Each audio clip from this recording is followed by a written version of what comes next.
So thanks very much, ladies and gents, for coming to this breakout session for myself and the two boys from Amor. We're going to talk about physical activity. Niall Mina has spoke a good bit about that already.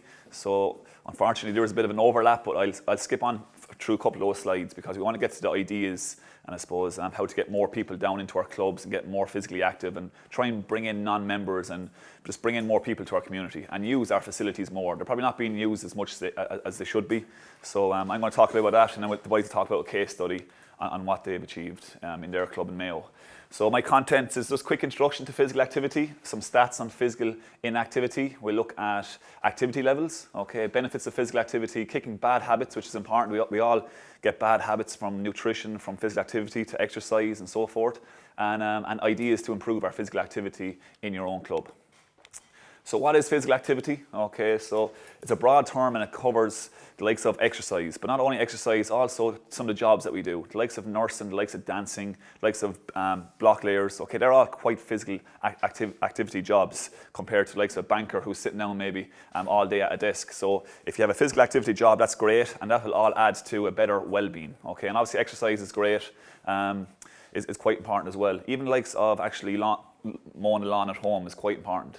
So a girl on a tractor lawnmower, is that physically active? Unfortunately not. But what you probably would have is a girl probably pushing a lawnmower. So obviously that's more physically active than actually riding a lawnmower. We have nurses, obviously. That's a hard profession too. A lot of steps taken during the day up and down the corridors, lifting patients. So again, that's a bit of resistance training there. So tough jobs. If they put on pedometers on them and see how many steps to be taken and say easy 20,000 steps a day. So again, that's a lot of physical activity. We have, some cleaning. Again, you probably wouldn't see that too often. A lad cleaning the house or doing a bit of hoovering. So it's physically active. Again, it's a bit of resistance exercise, and that's good too. Unfortunately, we are bringing in a lot of cleaners into our house because we don't have any time anymore to clean. But again, we're going back to the days of the boom, I think, where we think we have no time and we're more focused on maybe our incomes or our work. Obviously, exercise then is part and parcel of physical activity. We have running, cycling, walking, whatever it may be. Our GAA games, football, badminton, basketball, whatever it may be, any kind of game is all physical activity, and it all adds up.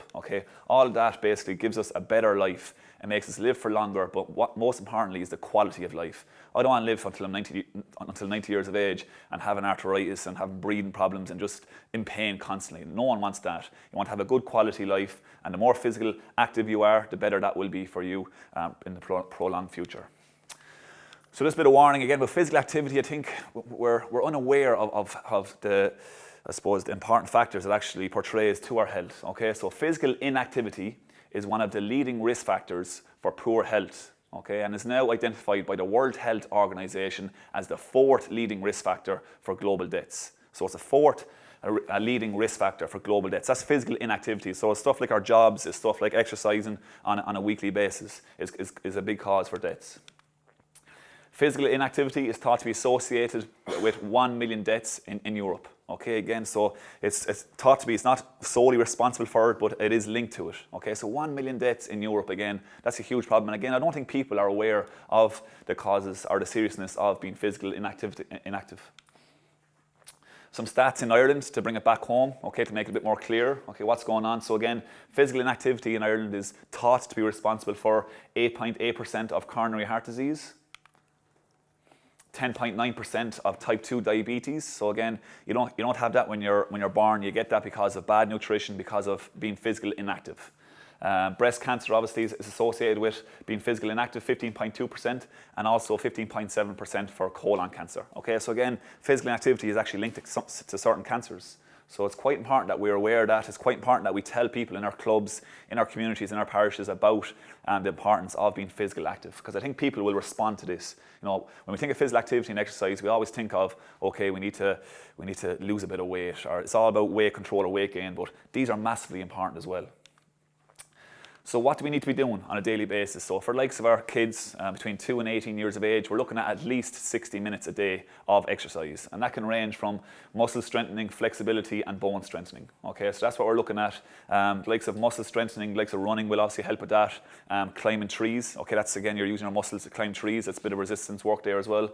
Bone strengthening, running, jumping, hopping, hopscotch in the yard, that'll all help with bone strengthening. We don't want to have osteoporosis down the line, basically it's weakening of our bones, and then obviously obviously breaking bones down the line when you're older, 40, 50, 60 years of age. So we want to have strong bones, and again, when we're getting older, our muscles begin to deteriorate, so it's important that we actually try and maintain that muscle, that lean muscle that we've gained. In terms of maybe our own ages, 18 to 64 years of age, what we're looking at is 5 days a week at 30 minutes a day, okay? Or else we go for vigorous exercise where we have 150 minutes a week. So you could break up that in any way you want. You could say 50 minutes on Monday for a vigorous activity, 50 minutes on a Wednesday, and 50 minutes on a Saturday. Okay, that's your 150 minutes of vigorous activity.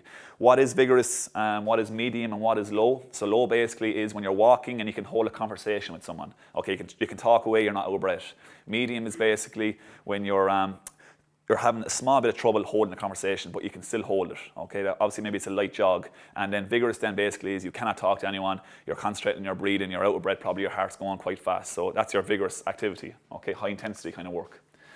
And lastly then for people who are older, 65 plus, again, 30 minutes every day, muscle strengthening, balance, walking, slow bit of jogging, okay? Again, resistance training actually could be quite good for this age as well because you're trying to maintain that muscle that we have through our 30s, 40s and 50s, okay?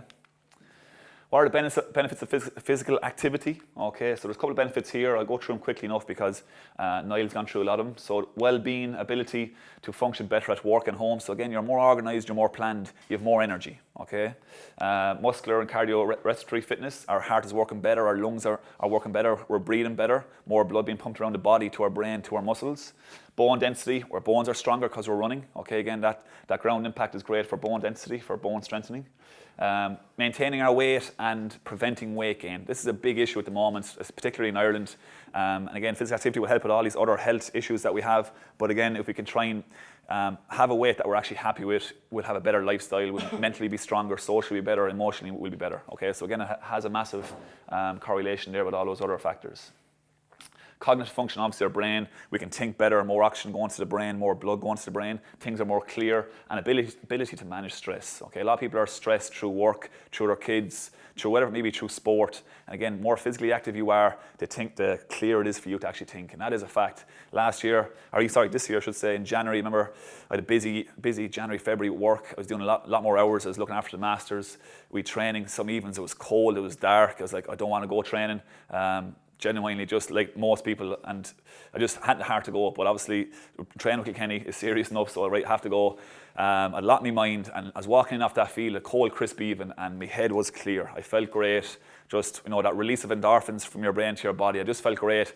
Pressure was kind of off me. I felt good. My head was clear, and it is a fact. It does actually make us feel better. This is an important piece of research here as well. Okay, so the biggest benefit of exercise, it basically fights fatigue and boosts energy. So we always say, I'm too tired to exercise. But actually, if you do exercise, you'll actually have more energy. Okay, it's about starting that whole campaign, starting that regime of getting started with a bit of exercise, and you will find you have more energy. You're doing more house cleaning, or you're playing with the kids more, and work is going better. Okay, and this is just a small piece of research.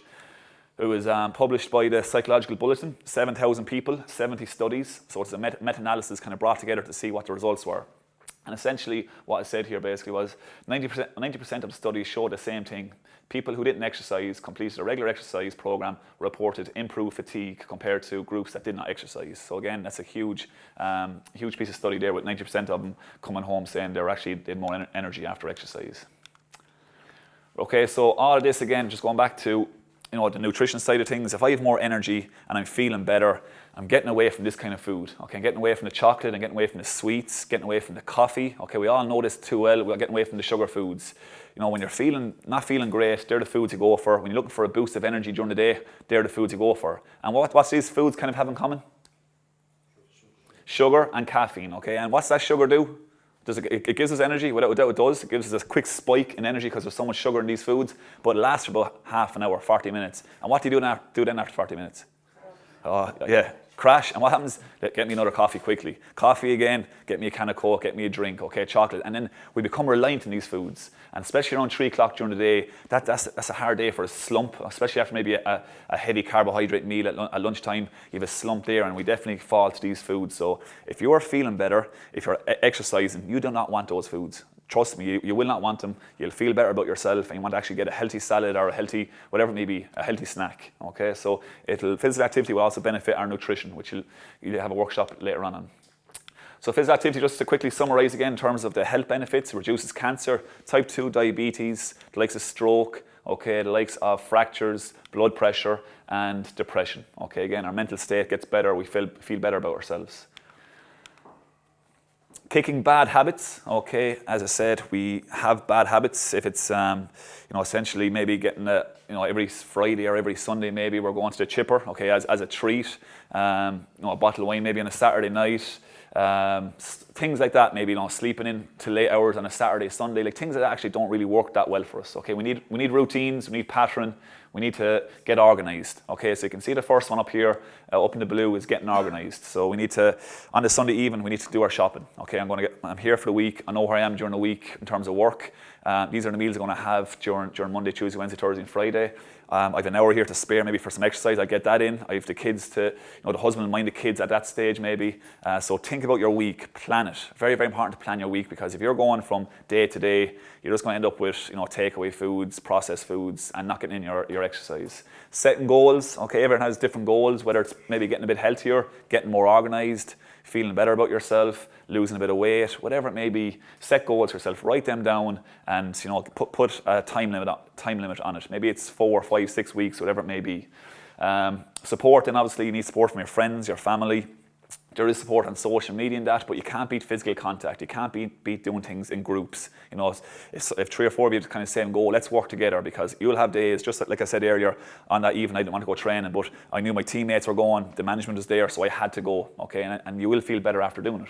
And reward yourself, whether it's buying a dress, you've achieved your goal, buy a dress for yourself, buy a dinner, or go for a pint, or whatever it may be, whatever you feel that works for you, make sure you reward yourself, and then go again for the next maybe 5 or 6 weeks and setting goals. And this obviously helps with our social, emotional and psychological well-being. So physical activity is the heart of it, and it will improve everything, okay? So local initiatives and campaigns, this is I suppose why you're probably here, to come up with ideas to try and boost, I suppose, more members and bring non-members back into clubs and get everyone more physically active, as Niall was saying earlier. Okay, so you could start off with quite easy enough campaigns. People like slogans, like to hear maybe "Feel Well in Yourself" campaign. Okay, you might set up in a club where people come down on a Saturday morning just to get down for a walk or for a run or for a jog, whatever it may be. You're getting them down to the club, and it's just a social thing. They're getting moving. Okay, because if you have something a bit more serious, sometimes at the start, people are like, "Oh God, I wouldn't be able for that now. I'm not that level." Like, this is for level 1 people. This is for beginners. Make sure everyone kind of feels comfortable in themselves.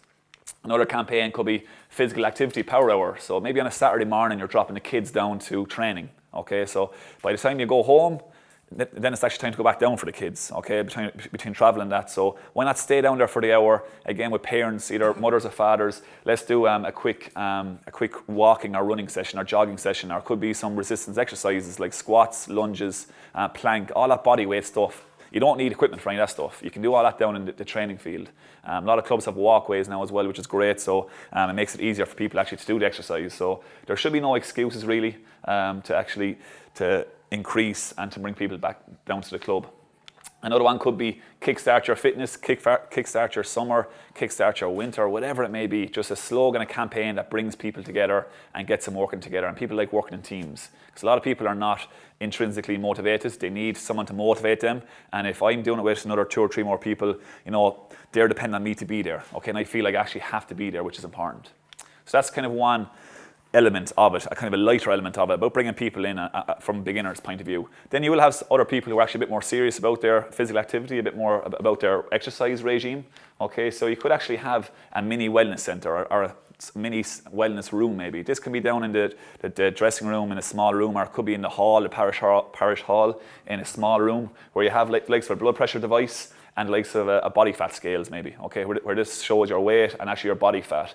People do like to see figures, okay, at the very, very start, if they have goals of losing weight or whatever it may be, they like to see where they're at, and literally, their goal in 4 or 5 weeks is to lose 3 or 4 pounds or whatever it may be, so that can be a big advantage. Checking their blood pressure again is quite important, okay, keeping track of their blood pressure. They could actually have their own personal wellness diary. So they come down, let's say on a Monday evening, they know the parish hall is going to be open between 6 and 9 o'clock or 6 and 10 o'clock, and they can go down and test their own blood pressure and get on the weighing scales and test for their body fat and their body weight. And they can maybe during the week then write down how many kilometers they ran or how many meters they ran, okay, how they were feeling on particular days. So again, they're keeping track of all that, And if you had someone maybe to supervise that maybe once a week or once every 2 weeks, again, it would help things, because if someone's blood pressure is constantly high, that could be normal. At the same time, it might not be normal, and it might be time to refer them to a doctor. And you're actually taking care, you're taking interest in their personal life and in their health, which again, people love to see. Okay, and that's, I think, for GAA and for our own communities, it's great actually to show a bit of interest in that, and you're trying to look after people. These devices don't cost a whole lot. This is a very, very small budget to actually use. People love challenges, they love setting goals, okay, and they love teamwork, as I said. Building teams, whether it's a beginner group, whether it's an amateur or an intermediate group or an expert group, okay. Group people together and get them and set up a WhatsApp group, whatever it may be, and get them working together. And lastly, they have some running apps, okay, the likes of 0 to 5K. MyFitnessPal looks after nutrition. You can share your sessions with people on MyFitnessPal as well. You have Map My Run. You have obviously pedometers on our phones as it is. So again, these are great apps to use for people to get started, okay. Workout programs, again, in our dressing room down in our training field, we have an outdoor notice board. This is just a small training program for it's actually a rowing machine, but that could easily be, okay, so you're going to work for 3 minutes. I'm going to run for 3 minutes, okay, you're going to actually track how many meters you do around the hurling field, because again, we could have that mapped out. So after 3 minutes, they quickly tot it up, write down what they got. They're walking for a minute. Next thing now, they have to hit 2 minutes. 2 minutes again, see exactly how many meters they get. 45-second break. Run for 1 minute solid, and then again a 30-second break. That's maybe a level 1 person, and even that could be a bit advanced for them. You could have a level 2 and a level 3. Okay, so people like to see programs, they like to see a bit of guidance, and having that on a notice board in the changing room, again, you don't need a supervisor, and it puts the onus back on the person who actually is running. Okay, they just need a bit of guidance for someone to show them and tell them what to do, and the likes of these kind of programs can actually work really, really, really well. Rounders, I think one of the lads is down here maybe today with the Rounders gig. This is excellent. It's an excellent way of bringing in non-members into a club. It's an excellent way of bringing in 40, 50, 60-year-olds. A 10-year-old could be on the same team as a 60-year-old. I think this is brilliant. We all loved Rounders when we were younger, so why not actually bring it back into our clubs? It costs nothing, to be honest, to set it up. Joe, one of the lads who actually runs this, said basically he comes out to any club, whoever wants him, to do a session with him. And literally when he does one session, that's it. There's not much more that we need to know. It's quite straightforward. So this is a great idea. I'd love to see this in more clubs. And it should be taken off by now. I'm not sure why it hasn't. Maybe it's time. Maybe people are not aware of it. The website is there. You can find out more information on it. Just last slide or two, because I think I'm up now in a second. So this a program or a case study that I was involved in last year is a school in Tipperary, a primary school, and they asked me basically to get involved. And just basically on the outskirts of it now, because it was purely from the local community, and it was purely from the school who actually drove all this. So local businesses got involved. Okay, they were asked to supply pedometers for the whole school, 300 odd kids, 300 pedometers. Parents were obviously going to be involved in this too, because they had to support their children in terms of the exercise regime that they're going to go through. Nutrition was going to be part of it, and that's where I came into it. And essentially what happened was I came in, spoke about nutrition to the parents and to the kids. Nice interactive session about what kids should be staying away from, what inter-county players eat, and again telling the parents about cooking different foods and different choices, and basically the kind of foods that the kids should have in their lunch boxes. So what happened in this program, it was about 5 to 8 weeks, again off the top of my mind it was maybe 5 to 8. The kids, they ran for 15 minutes a day. Okay, so every class went out to the schoolyard or to the field, and they ran 15 minutes solid every single day. They all had their pedometers on them, okay, so, which is important.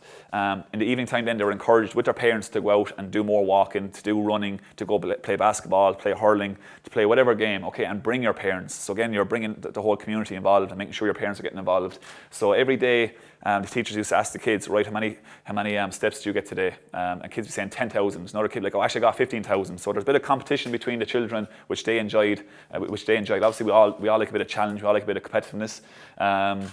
Well, as I see here on the last day, the kids and the parents, it was either Friday or Saturday, they did a 5K run in the woods. Again, so brought everyone together because of what they actually achieved during the whole 5 to 8 week plan. Sugar in foods was discussed and practical. So again, they brought in, let's say, a can of Coke, brought in a bag of sugar and a bag, and they actually asked the kids how many spoonfuls you think is in a can of Coke. Again, the kids could see the amount of sugar actually in it. Once you physically see something, it makes it easier for them to understand. I promised them I'd go in on a day that actually they wouldn't know, and actually go around to classrooms and have a look at their lunch boxes. I also told them to buy a bottle Not one of these, basically ones you get in sports shops or the ones you get in health stores, where you can refill it up on a daily basis and have it on your table, on your desk. So I went around one day anyway. Every kid had actually a different kind of bottle, which was great, and they all had it filled up with water. All their lunch boxes, a bit of fruit. If it was kind of bread, they'd be using the brown bread. Some had wraps. Some had dairy foods like yogurts and stuff, so it was absolutely excellent. The teachers found it absolutely brilliant. They all had more energy as well, because all the exercise that they were doing, they weren't misbehaving as much. And the great thing for kids was basically they had no homework for these 5 to 8 weeks. Okay, so no homework. Kids had no stress. Okay, even though they don't stress, full stop. No homework, which was great. So the parents had to get involved in this. And just one last initiative again, I think actually Niall mentioned it, or I think Colin mentioned it, was Clara is a GAA club in Kilkenny. They've actually banned smoking in their on their training grounds. Again, this should be part and parcel of everyday life. This should actually happen in every club. There's no need for it whatsoever in clubs, so we need to actually just try and get rid of it. And this is great to see. I think there's 2 or 3 other clubs have done the same. That is me. This presentation will be with you in 2 weeks' time, and these are some good resources. There's excellent resources on the internet, and it's just a matter of actually knowing where to find them. So I'll introduce you to the 2 lads here now to set up their presentation. So thanks for listening. Pretty excited.